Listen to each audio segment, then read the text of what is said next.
6 bilhões de reais de desvio de dinheiro de aposentado. Logo o PT que dizia que todos aqueles que votaram a favor da reforma da Previdência, como eu, como deputado, como ministro, como governador, como prefeito, queriam fazer com que o trabalhador, ficasse até a morte trabalhando e nunca se aposentasse. E agora a gente vê, o sujeito indicado ao INSS por um ministro do Lula, Carlos Lupe, sendo alvo de uma operação por desvio de 6 bilhões de reais que associações estariam ali desviando ilegalmente, de trabalhadores. Para além disso, eu também quero falar com vocês sobre quanto assim tá escancarada, assim, da maneira mais escrachada possível, o casuísmo do Supremo Tribunal Federal, agora com a prisão do senador, ex-presidente da República, Fernando Collor. E antes que você me entenda mal, eu não tenho nenhuma simpatia por ele, pelo contrário, tenho muitas coisas contra. Acho que assim,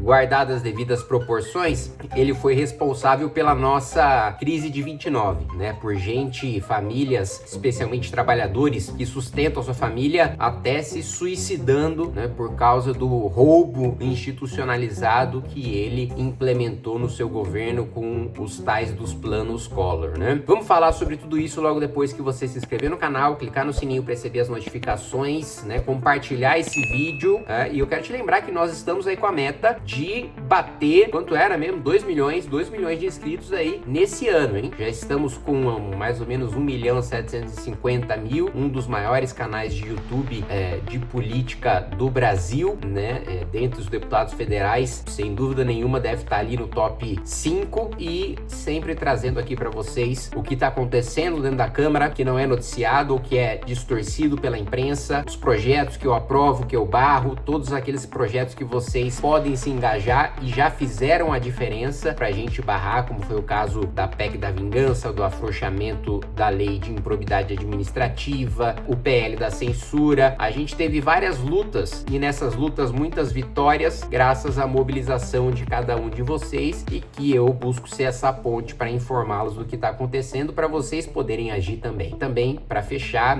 os nossos avisos, Clube do Livro do Movimento Brasil Livre tá aí de vento em popa, avançando, lançando cada mês novos títulos, e se você quiser receber esses livros aí na sua casa, ter leituras de qualidade, tanto de clássicos quanto de contemporâneos, ao mesmo tempo que você ajuda a expandir a nossa editora Valete, é só você clicar aí no link que eu vou deixar na descrição. Bom, primeiro falar sobre o desvio de 6 bilhões de reais do INSS, Logo depois que a operação foi deflagrada, a Polícia Federal avisou o presidente Lula e o ministro controlador-geral da União também avisou o presidente Lula por causa da sensibilidade dessa operação. Na realidade, eles estão preocupados com quanto essa operação abala a popularidade do Lula. E é um escândalo tão grande e, assim, tão absurdo que mesmo o ministro do Lula, que tem uma atuação pífia, patética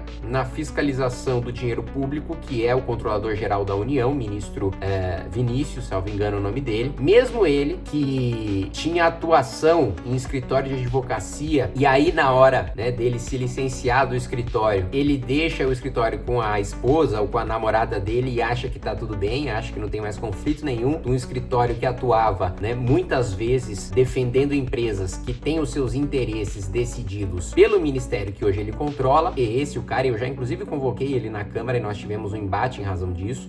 Vou pedir pro editor colocar algum trecho. Vossa Excelência se afastou, mas está com a esposa de Vossa Excelência, salvo engano. Eu não tenho a menor dúvida de que um relacionamento com uma esposa é íntimo e também configuraria tanto conflito de interesse como se Vossa Excelência ainda fosse titular do próprio escritório. Esse cara foi obrigado a colaborar com uma operação da Polícia Federal em relação a fraudes no INSS. Tamanho era o escândalo que não dava para segurar. A operação ia acontecer de qualquer maneira. E aí agora o governo se vê em mais uma crise e tentando fazer a contenção de danos. Justamente, e vamos lá, para vocês entenderem, né? Carlos Lupe é um sujeito do PDT, dirigente do PDT, chefão ali do PDT, que ocupa o Ministério da Previdência, nomeou esse chefe do INSS. E esse chefe do INSS foi afastado justamente por causa desse escândalo. Mas antes desse chefe, teve um outro chefe do INSS, também indicado pelo Lupe, e que foi afastado por irregularidades, né, em passagens e diárias, né? Ou seja, todo mundo que esse cara nomeia tem problema.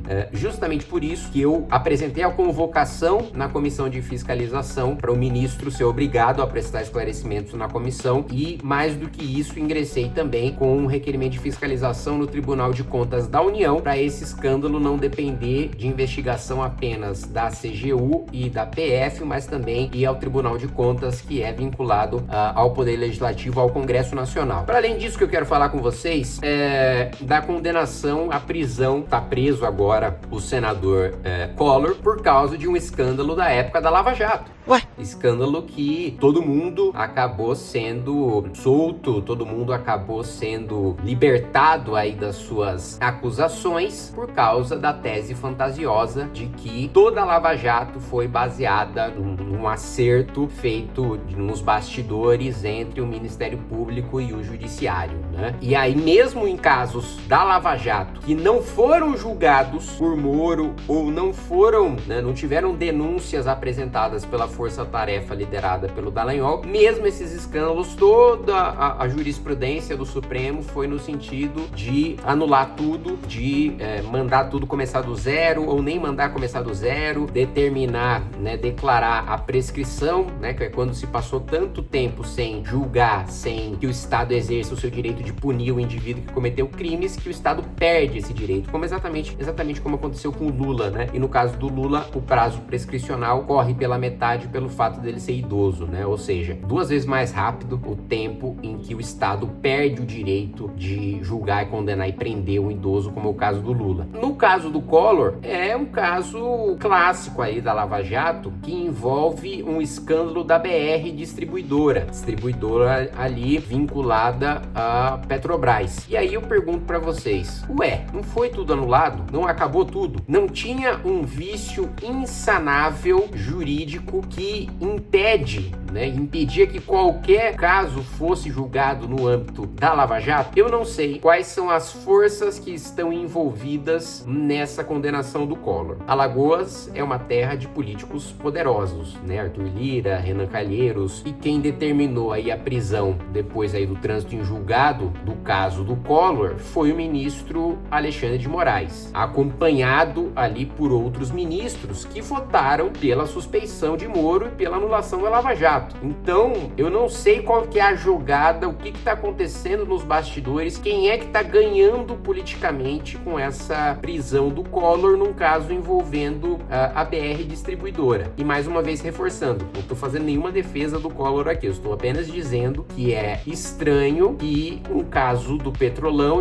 né, da Lava Jato, termina em cadeia quando praticamente toda a Lava Jato foi anulada ou voltou para a primeira instância para nunca mais ser julgado. E aí, mais um ponto que eu coloco. Ora, se Fernando Collor está sendo condenado e preso por um escândalo envolvendo a BR Distribuidora, que ele teria ali nomeado os seus chefes, os seus dirigentes, e quem que concedeu a nomeação da BR Distribuidora pro Collor? Porque Collor não era presidente da República em 2015. A denúncia é de 2015. Lava Jato, começo, já tem pouquinho mais de um ano, talvez quase um ano de Lava Jato ali em 2015 na denúncia da PGR contra o Collor. Ora, quem estava no poder naquela época? Dilma Rousseff. Como então um senador da República, que não está no Poder Executivo Federal e portanto não é ele quem nomeia diretamente, ele pode escolher o nome, mas alguém dá para ele o poder de fazer com que aquele nome prevaleça. Ele pode até falar, olha, eu quero que esse cara ocupe esse cargo, como é comum parlamentares do Centrão trocar votos por essas indicações, né? Agora, não é ele quem indica diretamente, né? Alguém dá pro Collor nomear, né? Não existe ele nomear sozinho. Senador, ele nomeia cargos apenas do gabinete dele e nada mais. Quem tava no poder, Dilma,